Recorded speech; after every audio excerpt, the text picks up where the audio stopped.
இது ஜனநாயகத்துக்கு விடப்பட்ட சவாலை தான் நான் பார்க்குறேன். நாங்கள் என்ன வேணாலும் பண்ணுவோம், எங்களை ஒன்றும் கேட்க முடியாது அப்படிங்கிற மாதிரி ஒரு தீவிரவாத கும்பல் தமிழ்நாட்டிலே உலவி கொண்டிருக்கிறது சர்வசாதாரணமாக. திமுக கட்சி மேனிஃபெஸ்டோல சொன்னது படிப்படியாக இதை அமல்படுத்தும் அப்படின்னு சொன்னாங்க. மது விலக்க ஒரு கடை கூட அவங்க மூணு மாதிரி தெரியல. இன்னொன்று சொன்னாங்க, மதுவில இருந்து அடிமையானவங்களை மீட்கிறதுக்காக மெண்டர் ரிஹபிலிட்டேஷன் சென்டர் ஆரம்பிப்பாங்க. ஒன்று கூட அதுவும் ஆரம்பிக்கல தமிழ்நாட்டில். பாதுகாப்பு கேள்விக்குறியாக இருக்கின்றது, அப்படிதான் நம்முடைய கேள்வி. இதே தான் மாயாவதியும் சொல்லியிருக்காங்க. இதே தான் திமுகவுடைய நிழல் போல செயல்பட்டு கொண்டிருந்த அண்ணன் திருமா முதல் முறையாக வாயை திறந்திருக்கார். அது ஒரு சந்தோஷமான ஒரு நிகழ்ச்சியாக தான் நான் பார்க்குறேன். 4 மணி நேரத்தில் கைது செய்யப்பட்டார்கள், விரைந்து காவல்துறை நடவடிக்கை எடுத்திருக்குன்னு சொல்லி முதல்வர் ஸ்டேட்மெண்ட்லாம் கொடுத்தேன். இந்த விஷயத்தில் ஏதோ ஒரு முரண்பாடு தெரியுது. எப்படி பார்க்க சீக்வன்ஸ் எல்லாமே நீங்கள் பார்த்தீங்கன்னா நிறைய முரண்பாடுகள் இருக்குது, எதையோ மறைக்கிறாங்க. என்னுடைய பார்வையில் முழுக்க முழுக்க ஒரு ஸ்கிரிப்ட் மாதிரி இது தோணுது. ஸ்கிரிப்ட் மாதிரி இருக்குன்றீங்க? முழுக்க முழுக்க ஒரு ஸ்கிரிப்ட் மாதிரியே தோணுது. யாரோட ஸ்கிரிப்ட் நினைக்கிறீங்க? பைக்கில் போகிறது நம்ம கேட்குற ஒரே இடத்துல இருக்கக்கூடிய 2 CCTV, ஒன்று இந்த பக்கம் இருக்கு, இன்னொன்று இந்த பக்கம் இருக்கு. காவல்துறையால் கைது செய்யப்பட்டதுன்னு சொல்றாங்களா, அந்த 8 பேர் தான் இந்த 8 பேரா அப்படிங்கிறது காவல்துறை தெளிவுபடுத்தணும்.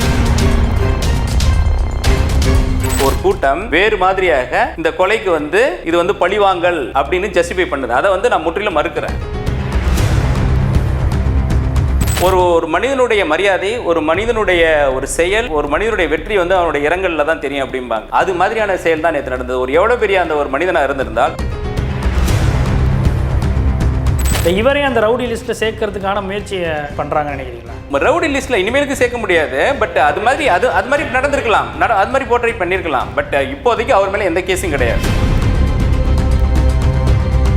இது முழுக்க முழுக்க ஒரு சித்தரிக்கிற செயலாகவே தெரிகிறது. அதுக்கு தான் ஆரம்பத்திலேருந்து சொல்கிறேன். கொலை பண்ணுறவனா எவனோ போயிட்டு சரண்டர் ஆகிறான். சரண்டர் ஆனவனா எதே ஒரு கதையை சொல்கிறான். உடனே சுரேஷுங்கிற தம்பியை சொல்கிறான். சுரேஷை கொண்டதில் இவருக்கு தொடர்பு இருந்தது, அதுக்காக தான் நான் கொண்டேன்னு சொல்கிறான். உடனே அரெஸ்ட் பண்ணுறாங்க, உடனே ரிமாண்ட் பண்ணுறாங்க. நீதிமன்ற காவலில் எடுத்து விசாரிக்கல. இதற்கு முழுக்க முழுக்க காரணம் தமிழ்நாடு அரசின் நிர்வாக தோல்விதான் என்பதை நான் தெரிவித்துக் கொள்கின்றேன்.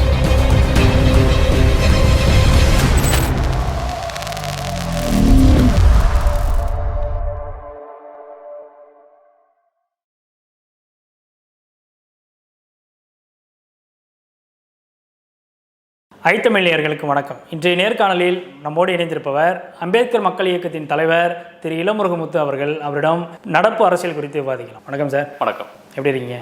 ஆம்ஸ்டாங் படுகொலை செய்யப்பட்ட விவகாரம் மிகப்பெரிய அளவில் அதிர்வலை ஏற்படுத்தியிருக்கு. நேற்று இரவு அவருக்கு இறுதி உலகம் நடந்து அதற்கான இறுதி மரியாதையும் செலுத்தி அவருடைய உடல் அடக்கம் செய்யப்பட்டிருக்கு.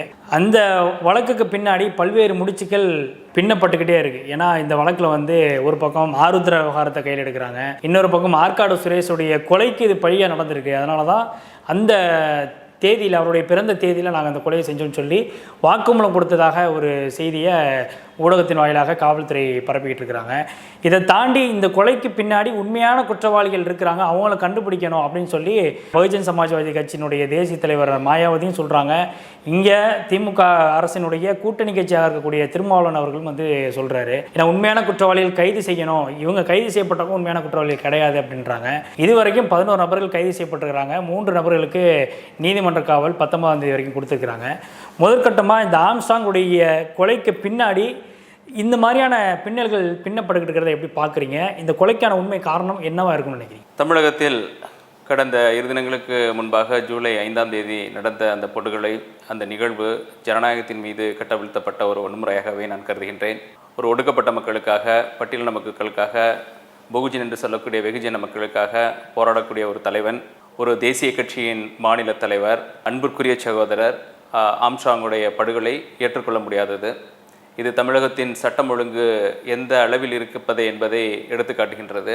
இந்த நேரத்தில் படுகொலை செய்யப்பட்ட அண்ணன் ஆம்ஸ்ட்ராங் அவர்களுக்கு ஆழ்ந்த இரங்கலை தெரிவித்துக் கொள்வதோடு அவருடைய குடும்பத்தார்களுக்கும் அவருடைய கட்சி நிர்வாகிகளுக்கும் நான் சார்ந்திருக்கக்கூடிய அம்பேத்கர் மக்கள் இயக்கத்தின் சார்பாக ஆழ்ந்த இரங்கல்களை தெரிவித்துக் கொள்கின்றேன். இது போன்ற ஒரு வன்முறை தமிழகத்தில் இப்பொழுது தொடர்ந்து நடந்து கொண்டே இருக்கின்றது. கடந்த 6 மாத காலங்களில் நடந்த கொலைகள், குறிப்பாக கொல்லப்பட்ட தலைவர்கள், கட்சியை சார்ந்தவர்கள், காங்கிரஸை சார்ந்த நெல்லை மாவட்ட தலைவர் கொல்லப்பட்டதிலிருந்து, தீபக் ராஜா கொல்லப்பட்டதிலிருந்து, சேலத்தில் அதிமுக நிர்வாகி கொலைப்பட்டதிலிருந்து 6 மாதத்துக்கு நடந்த கொலைகளே கொடூரமாக நடந்து கொண்டிருக்கின்றன. அது இல்லாமல் தமிழகத்தில் போன 2 வாரங்களுக்கு முன்பாக கள்ளச்சாராய சாவு, கள்ளக்குறிச்சியில் நடந்த சாவுகள், போன வருடம் இதே நேரத்தில் தான் மரக்காணத்திலே 22, 23 உயிர்களை பழிவாங்கியது. மீண்டும் அரசின் கவனக்குறைவால் 65 என்று சொல்கிறார்கள், 65, 70 இருக்கும் என்று கூறப்படுகிறது. அவ்வளவு கள்ளச்சாராய மரணங்கள். நாம் சென்று முதல் நாள் பார்த்த பொழுதே 25 பேருக்கு மேலாக இறந்திருந்தார்கள்.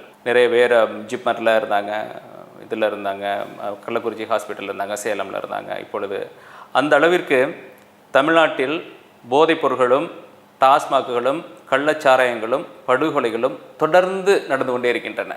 இதற்கு முழுக்க காரணம் தமிழ்நாடு அரசின் நிர்வாக தோல்விதான் என்பதை நான் தெரிவித்துக் கொள்கின்றேன். அதற்கான கடுமையான கண்டனத்தையும் நான் தெரிவித்துக் கொள்கின்றேன். அரசனுடைய கவனக்குறைவினால தான் இந்த கொலை நிகழ்த்தப்பட்டிருக்கின்றது. எதற்காக இது கூறுகிறேன் என்றால், ஒரு தேசிய கட்சியின் தலைவர், ஒரு தேசிய கட்சியின் மாநில தலைவர், அவர் ஒரு 7 மணின்னு சொல்கிறாங்க, அது 7 மணி அளவில், அதுவும் அவர் வசிக்கக்கூடிய வீட்டு அருகேயே ஒரு கொலை கும்பலால், சமூக விரோதிகளால் வெட்டி வீழ்த்தப்பட்டிருக்கிறார் என்பது கொஞ்சம் கூட ஏற்றுக்கொள்ள முடியாத ஒரு நிகழ்வு. சட்டம் ஒழுங்கு ஒழுங்காக இருந்திருந்தால் அவர் வீட்டிலேருந்து பக்கத்தில் தான் செம்பியம் போலீஸ் ஸ்டேஷனே இருக்குது. ஒரு 150 மீட்டர் கூட இருக்காது போலீஸ் ஸ்டேஷன் இருக்கிற இடமே. அப்படி ஒரு போலீஸ் ஸ்டேஷன் இருக்கிற இடத்துல இது ஜனநாயகத்துக்கு விடப்பட்ட சவாலை தான் நான் பார்க்குறேன்.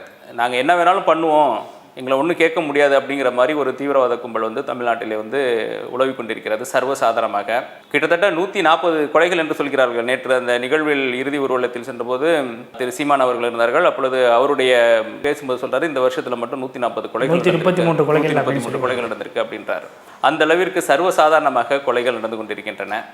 அப்படி இருந்தால் தமிழகத்தின் சட்டம் ஒழுங்கு எங்கே இருக்கின்றது என்ற கேள்விதான் நமக்கு எழுகிறது.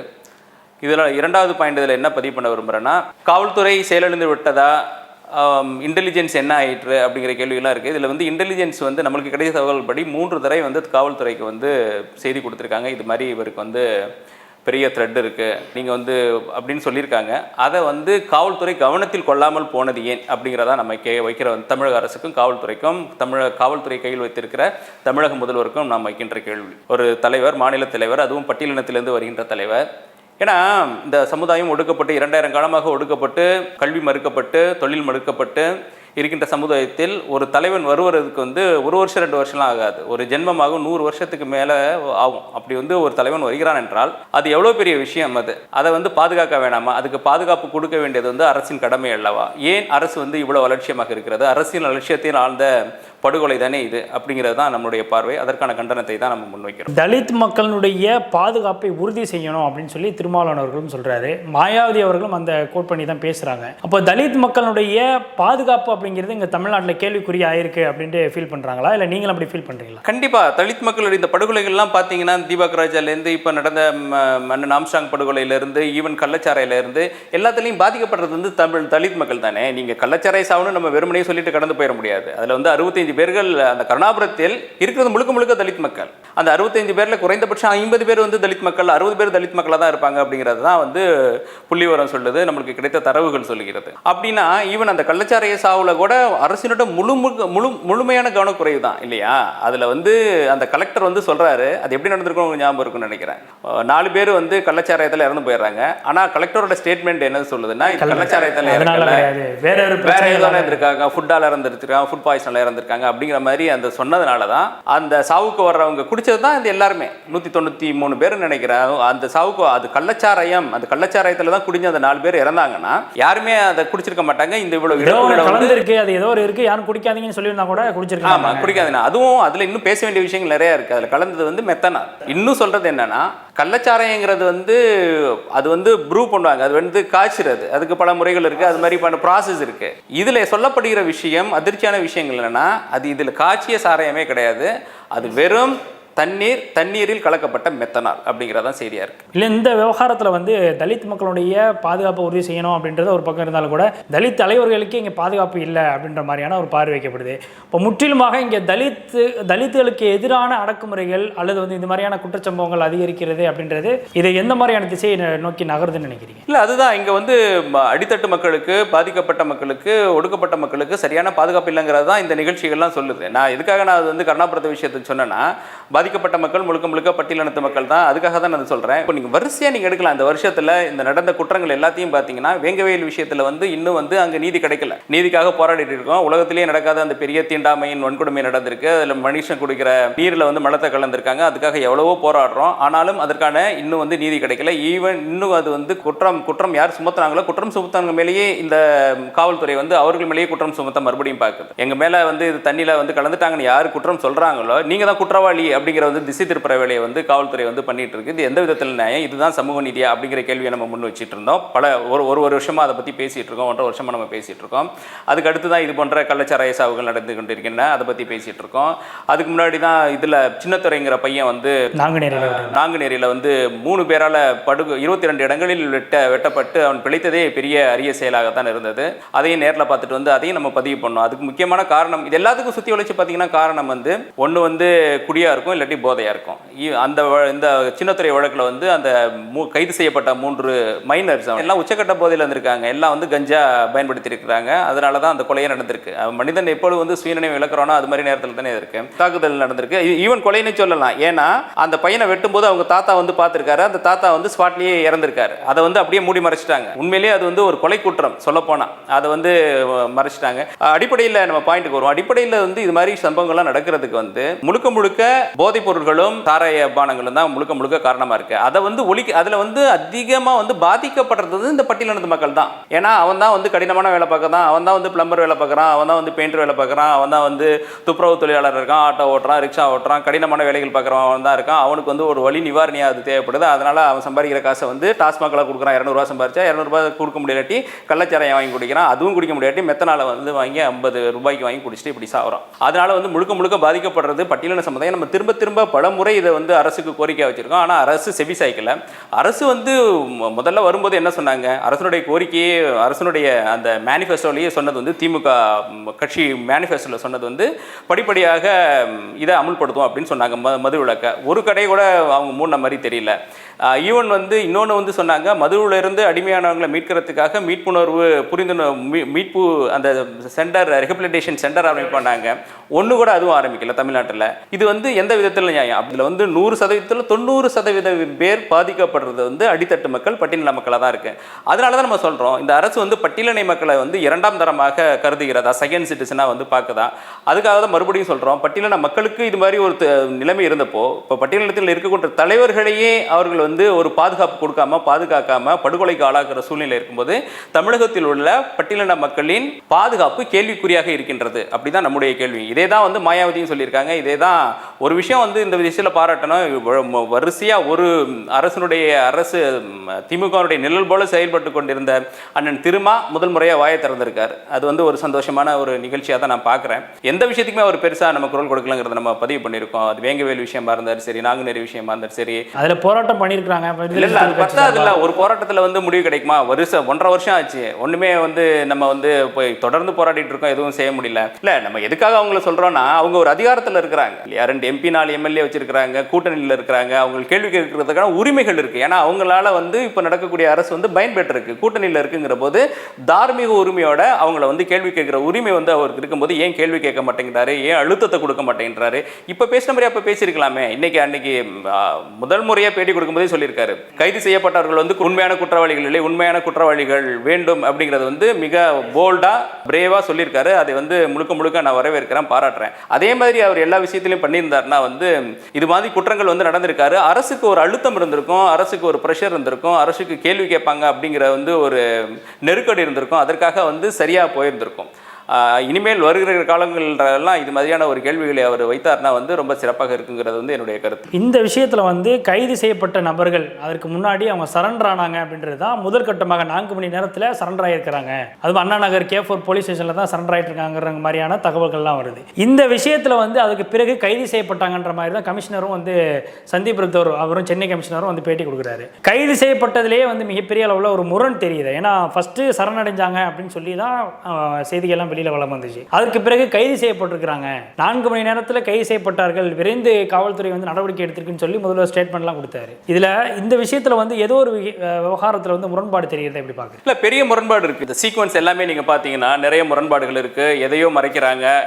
என்னுடைய பார்வையில் வந்து முழுக்க ஒரு ஸ்கிரிப்ட் மாதிரி இது தோணுது. ஓ, ஸ்கிரிப்ட் மாதிரி இருக்குன்றீங்க? முழுக்க ஒரு ஸ்கிரிப்ட் மாதிரியே தோணுது. யாரோட ஸ்கிரிப்ட் நினைக்கிறீங்க? அது யாருடைய ஸ்கிரிப்ட்னு தெரியல, அது கண்டுபிடிக்க வேண்டியது வந்து அரசாங்கம் தான். ஆனால் ஏதோ ஒரு ஸ்கிரிப்ட் மாதிரி யாரோ எழுதி கொடுத்த ஸ்கிரிப்ட், அதுதான் யாருன்னு கண்டுபிடிக்கணும்னு நான் சொல்கிறேன். யாரோ எழுதி கொடுத்த ஸ்கிரிப்டை வந்து இவங்களாம் வந்து யாரோ எக்ஸிக்யூட் பண்ணிட்டு இருக்காங்க அப்படிங்கிறதா. நீங்கள் இந்த வழக்கில் சொல்லக்கூடிய பொன்னை பாலு வந்து சுரேஷோட தம்பி அப்படின்றதெல்லாம் வந்து எல்லாம் புனைவாக தான் நான் பார்க்குறேன்.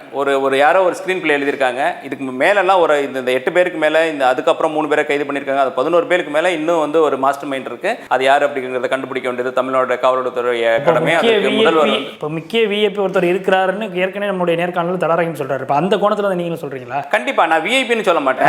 இதுக்கு மேல ஒரு பெரிய கல்புரேட் இருக்காரு, இதுக்கு மேல வந்து ஒரு குற்றவாளி இருக்காரு, இதுக்கு மேல ஒரு கிரிமினல் இருக்கிறாரு அப்படிங்கிற மாதிரி நான் சொல்றேன். நான் விஐபிங்கிற வார்த்தையை பயன்படுத்த விரும்பல. அதுக்கு ஒருத்தர் இருக்கிறாங்கிறது வந்து யதார்த்தமான உண்மை. நீங்க பாத்தீங்கன்னாலே இந்த கேஸ்ல என்ன நடந்திருக்குன்னா, கொலை பண்றாங்க, பண்ணிட்டு வந்து 3 மணி நேரத்தில் வந்து உடனே வந்து இவங்க 8 டீம் போட்டு தேடிட்டு இருக்கோம் அப்படின்னு போலீஸ்னு சொல்கிறாங்க. அதுக்கப்புறம் வந்து 8 பேர் சரணடைந்ததாக தான் நம்மளுக்கு வந்து, அதுவும் வந்து இது நடந்தது வந்து பெரம்பூர் புளியந்தோப்பு, அந்த செம்பியம் போலீஸ் ஸ்டேஷனுக்கு, புளியந்தோப்பு போலீஸ் ஸ்டேஷனுக்கு அங்கெல்லாம் சரணடையாமல் இங்கே வந்து ஒரு 4-5 கிலோமீட்டர் இங்கே தள்ளி வந்து K4 போலீஸ் ஸ்டேஷன் அண்ணா நகரில் சரணடைந்ததாக சொல்கிறாங்க. சரணடைகிறதுனா நீதிபதிகள்கிட்ட போய் தான் சரணடைவாங்க. எப்படி வந்து போலீஸ் ஸ்டேஷனில் சரணடைகிறாங்க, அது எதுக்காக அப்படி பண்ணாங்க அப்படிங்கிறது வந்து பெரிய வந்து நம்மளுக்கு கேள்வி எழுப்புது. ஆனால் சரணடைஞ்சது வந்து போலீஸ் தரப்புல என்ன சொல்றாங்க அப்படின்னா, நாங்க வந்து கஷ்டப்பட்டு தேடி கண்டுபிடிச்சோம் அப்படிங்கிற மாதிரி ஒன்று சொல்றாங்க. நம்பர் 2 அதில் கவனிக்கப்பட வேண்டியது. 3வது விஷயத்தில் நான் வைக்கிற வந்து கேள்வி வந்து, இதே தான் மாயாவதியும் சொல்லிட்டு போறாங்க. திரும்ப சொன்னதை தான் மாயாவதியை ரிஃப்ளெக்ட் பண்ணாங்க. இந்த உண்மையான இது குற்றவாளிகளை கண்டுபிடிக்கணும் அப்படி எதுக்காக நம்ம கேட்கிறோம் அப்படின்னா, இப்போ 8 பேர் வந்து சரணடைஞ்சிருக்காங்க. அந்த சிசிடிவி காட்சிகள் வந்து வருது. 2 சிசிடிவி காட்சி தான் வந்தது, மற்றதெல்லாம் இன்னும் வரல, மற்றதெல்லாம் ஆஃப் ஆயிருக்குன்னு வேற சொல்றாங்க. இது பிளான்ட் எக்ஸிகியூஷன் மர்டர் அப்படிங்கிறது தான் இங்கே வைக்கிற வந்து ஒரு குற்றச்சாட்டு பார்வையே இது. அப்படி இருக்கும்போது அந்த நீங்களும் பார்த்துருப்பீங்க, அந்த இதில் வரும்போது 8 பேர் வந்து எஸ்கேப் ஆகி போறாங்க பைக்கில் போகிறது. நம்ம கேட்குற ஒரே இடத்துல இருக்கக்கூடிய 2 சிசிடிவி இந்த பக்கம் இருக்கு, இந்த பக்கம் இருக்கு.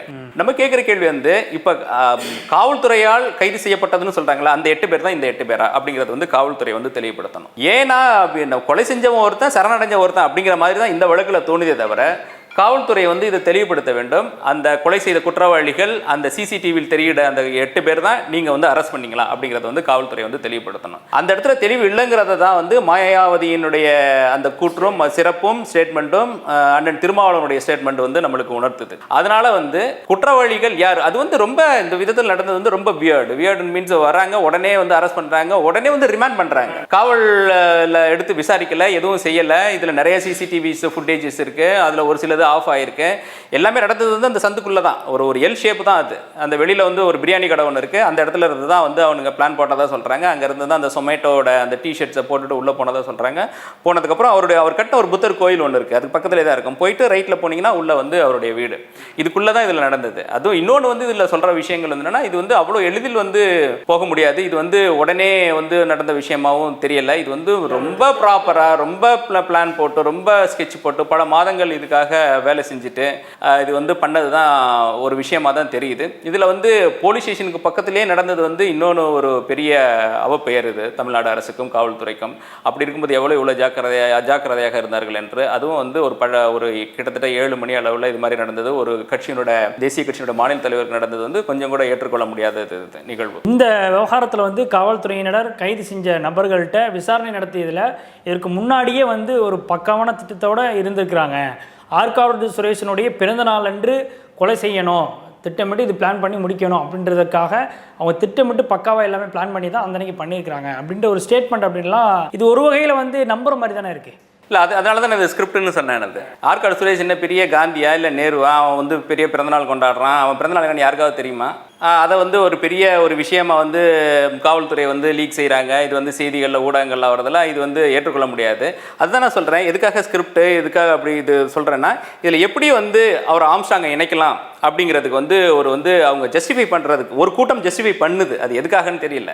ஒரு கூட்டம் வேறு மாதிரியாக இந்த கொலைக்கு வந்து இது வந்து பழிவாங்கல் அப்படின்னு ஜஸ்டிஃபை பண்ணுது. அதை வந்து நான் முற்றிலும் மறுக்கிறேன். இவர் வந்து ஒரு முடக்கப்பட்ட மக்களுக்கான ஒரு தலைவர், ஒரு பெரிய தலைவர், ஒரு எளிய பின்புலத்திலிருந்து வந்தவர். இத்தனைக்கும் சொல்ல போனால் அவங்களுடைய அப்பா வந்து திராவிட சித்தாந்தங்களால் முழுக்க ஈர்க்கப்பட்டவர். திராவிட முன்னேற்ற கழகத்திலையும் திராவிட சித்தாந்தங்களையும் திராவிட கழகங்களையும் ஈர்க்கப்பட்டவர். அப்படி இருந்தவர் வந்து அம்பேத்கரை படிக்க ஆரம்பித்ததிலிருந்து அவருடைய பார்வைகள் வந்து மாறுது. அதுக்கப்புறம் 2006 வந்து அந்த உள்ளாட்சி தேர்தலில் நின்று கவுன்சில் ஆகிறாரு. சுயேட்சையில் நின்று ஜெயிக்கிறாரு, யானை சின்னத்திலேருந்து ஜெயிக்கிறாரு. அதுக்கப்புறம் மாயாவதியால் ஈர்க்கப்பட்டு வந்து 2007 கட்சியில் சேர்றாரு. 2008 வந்து தலைமை பொறுப்புக்கு வர்றாரு. மாநில தலைவராக ரொம்ப சின்ன வயசுலேயே வர்றாரு. அவர் வேண்டான்னு சொல்லியும் அவங்களுக்கு கொடுக்குறாங்க. அவருடைய டைனமிக்காக இருக்கிறத பார்த்துட்டு கொடுக்குறாங்க. அதனால கிட்டத்தட்ட 17 வருஷம் வந்து மாநில தலைவராக வந்து அந்த கட்சிக்கு வந்து செயல்பட்டு இருக்காரு. அப்படி இருக்கிறவரை வந்து ஒரு சாதாரணமாக இவன் வந்து ஒரு ரவுடி, சுரேஷுங்கிற வந்து ஒரு ரவுடி, A1 ரவுடி. அதை அவனை பற்றி நீங்கள் கேள்விப்பட்டிருப்பீங்கன்னு நினைக்கிறேன். ஒரு 15 வருஷமாக வந்து ஆமாம் கொலை செய்யப்பட்டு 10-11 மாதம் ஆகும்னு நினைக்கிறேன். ஆகஸ்ட் 18 என்னோட மெமரி கரெக்டாக இருந்தால் ஆகஸ்ட் 16 நம்ம பட்டினப்பாக்கத்தில் வந்து சுரேஷுங்கிறவர் வந்து கொலை செய்யப்படுறாரு. எதுக்காக கொலை செய்யப்படுகிறார் அப்படின்னா, அதில் வந்து சொல்லப்படுறது வந்து பாம் சரவணன் அப்படிங்கிற வந்து ஒருக்காரு. அவரும் அதே அந்த புளியந்தோப்பு அந்த ஏரியாக்குள்ள சேர்ந்தவங்க தான். அந்த புளியந்தோப்பு பக்கத்தில் இருக்க வியாசர்பாடி இதெல்லாம் அந்த அந்த ஏரியாவுக்குள்ள இருக்கிறவங்க தான் இந்த மக்கள். கொலை செய்யப்படுறாரு. கொலை செய்யப்படுறதுக்கு காரணம் வந்து பாம் சரவணன். பாம் சரவணன் ஏன் கொலை செய்தார் அப்படிங்கிறதுக்குன்னா, 2 வருடத்துக்கு முன்னாக பாம்சனுடைய அண்ணன், சொந்த அண்ணன் தென்னரசு அப்படிங்கிறவரை வந்து இந்த குரூப் வந்து சுரேஷோட குரூப் வந்து கொலை செய்யுது. சரிங்களா? ஏன் அது தென்னரசு ஏன் கொலை செய்யப்படுறாரு அப்படிங்கிறனா, அதே 1 வருஷம் 2 வருஷத்துக்கு முன்னாடி வெள்ளை உமா அப்படிங்கிறவர் வந்து சுரேஷ் கூட இருக்கிறவர், அவரை வந்து பாம் சரவணன் தென்னரசு டீம் வந்து கொலை பண்றாங்க. அவர் வந்து இவர் கூட இருந்தவர் இந்த ஏரியாவில் இருந்துட்டு அப்புறமா வந்து மூவ் ஆகி நீலாங்கரை பக்கத்தில் இருக்காரு. அப்பார்ட்மெண்ட்ல நார்மலா இறந்து கிடக்கிறாரு, கொலை செய்யப்பட்டு இறந்து கிடக்கிறார். அதுக்கப்புறம் அது தேடி பார்க்கும்போது புலன் விசாரணையில் வந்து பாம் சரவணன் அதுல தொடர்பு இருக்கு அப்படின்ற மாதிரி அதுல சொல்றாங்க. அது வந்து எதுக்கு அது பண்ணாங்க அப்படின்னு, பாம் சரவணன் அந்த குழு எதுக்கு பண்ணாங்க அப்படின்னா, அதுக்கு முன்னாடி வந்து அதுதான் இதோட தொடர்ச்சியே வந்து ஒரு 15 வருடத்துக்கு பின்னாடி போகுது. 2009 2010 வந்து புளியந்தோப்பில் வந்து அப்போ வந்து பெரிய ரவுடி வந்து சின்னா அப்படின்னு சொல்றது எல்லாருக்கும் தெரிஞ்சிருக்கும். அந்த ஏரியாவில் சின்னான்றது வந்து சென்னா நாயுடு அப்படிங்கிறவருடைய ஒரு ஷார்ட் நேம் தான். சென்னா கேசவ நாயுடு அப்படிங்கிற ஒரு ஷார்ட் நேம் தான் சின்னா.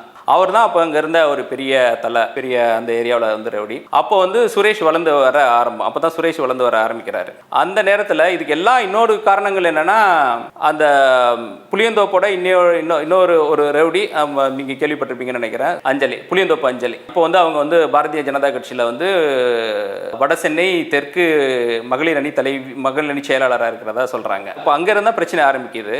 அப்போ அந்த அம்மா வந்து அவருடைய கணவர் இறந்து போனதுக்கப்புறம் இவருடைய ஆதரவில் இருக்கிறாங்க, சின்னாவோட ஆதரவில் இருக்கிறாங்க. சின்னாவுடைய ஆதரவில் இருக்கும்போது அதுக்கப்புறம் அந்த அம்மாவுக்கு வந்து சுரேஷ் கூட அஃபேர் வருது. அதனால் சுரேஷ் வந்து அந்த அம்மாவை 2ஆம் தரமாக கல்யாணம் பண்ணதாக கூட சொல்கிறாங்க. அப்படி பண்ணிகிட்டு இருக்கும்போது 2 பேருக்கும் பிரச்சனை வந்துகிட்டே இருக்குது, சின்னாவுக்கும் சுரேஷுக்கும். அப்போ தான் வந்து சுரேஷ் முடிவு பண்ணுறாரு வந்து ஒரு சென்னாவை வந்து சாய்க்கணும் அப்படின்னு சொல்லிட்டு தான் வந்து பூந்தமல்லியில் வந்து 2010 ஏப்ரல் 30 அன்னைக்கு கோர்ட்டுக்கு வரும்போது அந்த கோர்ட் வளாகத்திலேயே வச்சு அவரை வந்து காலி பண்ணுறாங்க. அதுக்கப்புறம் தான் இந்த மோட்டிவ் எல்லாமே ஆரம்பிக்குது. இதோட தொடர்ச்சி இதுதான். இதோட தொடர்ச்சியாக இதுதான் நீங்கள் பார்க்குறேன். இவர் சென்னா வந்து இவரை கொலை பண்ணுறாரு, சுரேஷ் கொலை பண்ணுறாரு. அதனால் சுரேஷை வந்து கொலை பண்ண முடியல, அவரை நெருங்க முடியல. அதனால் வந்து பாம் சரவணன் டீம் வந்து வெள்ளை உமாவை கொலை பண்ணுறாங்க. வெள்ளை உமாவை கொலை பண்ணுறதுக்காக வந்து மறுபடியும் பாம் சரவணனை கொலை பண்ணுறதுக்கு சுரேஷ் டீம் போகுது. ஆனால் அது முடியல. அதனால் அவருடைய அண்ணன் வந்து தென்னரசை கொலை பண்ணுறாரு. அவருடைய தென்னரசு வந்து இப்போ கொலை பண்ணதுனால மறுபடியும் பாம் சரவணன் என்ன பண்ணுறாரு வந்து சுரேஷை வந்து பட்டினப்பாக்கத்தில் வந்து போட்டு தள்ளிடுறாரு. பட்டினப்பாக்கத்தில் இப்போ போட்டு தந்ததுனால இப்போ தான் இங்கே கதைகள் பின்னப்படுகின்றன. இப்போ பின்ன பண்ணுறதுனால அவன் வந்து சுரேஷோட சொந்த தம்பி பொன்னை பாலு, பொன்னைங்கிறது வந்து அவங்க ஊர், வேலூர் பக்கத்தில் இருக்கிற ஒரு ஊர். அவனுக்கு இப்படி தான் இங்கே குற்றம் பண்ணிட்டு அங்கே ஓடிடுவானுங்க.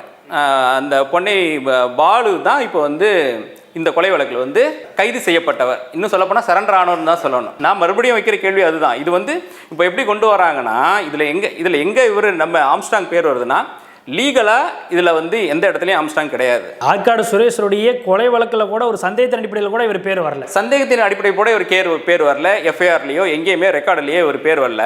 ஆனால் அங்கே தான் நம்ம வைக்கிற அந்த கேள்வி இருக்குது. அப்படி இருக்கும் பொழுது எதற்காக வந்து இப்போ சுரேஷ் கொலை வழக்கில் வந்து ஆம்ஸ்ட்ராங் பேர் எடுத்துகிட்டு வராங்க? இப்போ ஆம்ஸ்ட்ராங் கொலை வழக்கில் வந்து கொலை செய்யப்பட்டதற்கு வந்து ஒரு பழிவாங்கல்ங்கிறது வந்து ஒரு ஸ்கிரிப்ட், ஒரு கதை ஏன் பின்னப்படுகிறது அப்படிங்கிறத நம்ம வைக்கிற கேள்வி. நான் எதுக்காக இன்னொன்று நான் உங்களுக்கு சொல்லிடுறேன். இதில் வந்து இன்னொரு கேள்வி அவங்க வைக்கிற கேள்வி என்னவா இருக்கலாம், தென்னரசுங்கிறவர் வந்து பிஎஸ்பியில் வந்து நிர்வாகியாக இருந்தார் அப்படிங்கிற வந்து கேள்வி வைக்கலாம். அப்படின்னா வந்து நான் அதுக்காக தான் நான் முதல்ல சொன்னேன், அந்த புளியந்தோப்பு அஞ்சலை அவங்க வந்து பிஜேபியில் அந்த அம்மா இருக்கிறாங்க.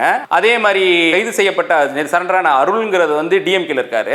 அதனால நம்ம அந்த கட்சியெல்லாம் சொல்லலாமா, அந்த கட்சியில் இருக்க தலைவர்களை தான் கொலை செய்ய அனுப்புனாங்கன்னு சொல்லலாமா? அது மாதிரி தான் இருக்குது. இது சின்ன பிள்ளைத்தனமா இருக்குது. இதுல கொஞ்சம் கூட சம்பந்தம் இல்லாமல் ஒரு மாநில தலைவரை, ஒரு ஒடுக்கப்பட்ட மக்களுக்காக போராடி கொண்டிருக்கிற தலைவரை, கிட்டத்தட்ட 400-500 வக்கீல்களை, அட்வொகேட்டுகளை, இல்ல வழக்கறிஞர்களை உருவாக்கி வர்றது கேள்விப்பட்டிருப்பீங்கன்னு நினைக்கிறேன். படிப்புன்னு வந்து யாரும் வந்தாலும் ஒரு வள்ளல் போல அவர் வந்து செய்யக்கூடிய சேவைகளை வந்து அந்த ஏரியாவே பார்த்துட்டு இருக்கு. இல்ல ஒரு நீங்க நேற்று பார்த்துருந்தீங்கன்னா தெரியும், ஒரு பெரிய ஒரு முதல்வருக்கோ இல்லாத அளவு கூட்டங்கள், 8 மணி நேர ஊர்வலம், 20 கிலோமீட்டர் தூரம் வந்து நைட்டு போய் சேர்றதுக்கு 11-12 மணி ஆயிடுச்சு. அந்த அளவுக்கு கூட்டங்கள். ஒரு மனிதனுடைய மரியாதை, ஒரு மனிதனுடைய ஒரு செயல், ஒரு மனிதனுடைய வெற்றி வந்து அவனுடைய இரங்கல்ல தான் தெரியும் அப்படிம்பாங்க. அது மாதிரியான செயல் தான் நேற்று நடந்தது. ஒரு எவ்வளவு பெரிய அந்த ஒரு மனிதனாக இருந்திருந்தால், எவ்வளவு பேருக்கு அவர் உதவி பண்ணியிருந்தால், எவ்வளவு பேர் அவர் மேல மதிப்பும் மரியாதையும் வைத்திருந்தால் இந்த கூட்டம் வந்திருக்கும் என்பதுதான் இதற்கான எடுத்துக்காட்டு. அப்படிப்பட்ட ஒரு தலைவரை வந்து சாதாரண ஒரு ரவுடிகளோட கம்பேர் பண்ணி அதற்காக நடந்தது தான் அப்படிங்கிறது வந்து ஒரு திரைக்கதை போல் தோன்றுகிறது. இவரே அந்த ரவுடி லிஸ்ட்டில் சேர்க்கறதுக்கான முயற்சியை பண்ணுறாங்கன்னு நினைக்கிறீங்களா? ரவுடி லிஸ்ட்ல இனிமேலுக்கு சேர்க்க முடியாது. பட் அது மாதிரி நடந்திருக்கலாம், அது மாதிரி போர்ட்ரை பண்ணலாம். பட் இப்போதைக்கு அவர் மேலே எந்த கேஸும் கிடையாது. அது காவல்துறையே சொன்ன ஒரு செய்தி. அவர் மேலே எந்த ஒரு வழக்குகளும் கிடையாது, நிலுவையில் கூட எந்த வழக்குகளும் கிடையாது. எல்லா வழக்குகளிலிருந்து இருந்த 2-3 வழக்குகளிலிருந்து கூட விடுவிக்கப்பட்டார். அதற்காக நம்ம சொல்ற இதுல செய்தி என்னன்னா, அவரை வந்து ஒரு குற்றச்செயலில் ஈடுபட்டவர் போல சித்தரிக்காதீங்க. இது முழுக்க முழுக்க ஒரு சித்தரிக்கிற செயலாகவே தெரிகிறது. அதுக்கு தான் ஆரம்பத்திலேருந்து சொல்றேன், இது வந்து ஒரு ஸ்கிரிப்ட் மாதிரியே தெரியுது. இவங்க வந்து இப்போ உடனே கொலை பண்றானுங்க, கொலை பண்றவன எவனோ போயிட்டு சரண்டர் ஆகிறான், சரண்டர் ஆனவன ஏதோ ஒரு கதையை சொல்றான், உடனே சுரேஷ்ங்கிற தம்பியை சொல்றான், சுரேஷை கொண்டதுல வந்து இவருக்கு வந்து தொடர்பு இருந்தது, அதுக்காக தான் நான் கொண்டேன்னு சொல்றான். உடனே வந்து அரெஸ்ட் பண்றாங்க, உடனே ரிமாண்ட் பண்றாங்க, நீதிமன்ற காவலில் எடுத்து விசாரிக்கல. அதனால தான் இதுல முழுக்க முழுக்க சந்தேகமா இருக்குது. அதனால தான் வந்து நான் வந்து அண்ணன் திருமாவுடைய மொழியை நான் வந்து மறுபடியும் எதிரொலிக்கிறேன். பெகன்ஜி மாயாவதி அவர்களுடைய அந்த குரலையும் நான் மறுபடியும் ஒலிக்கிறேன்.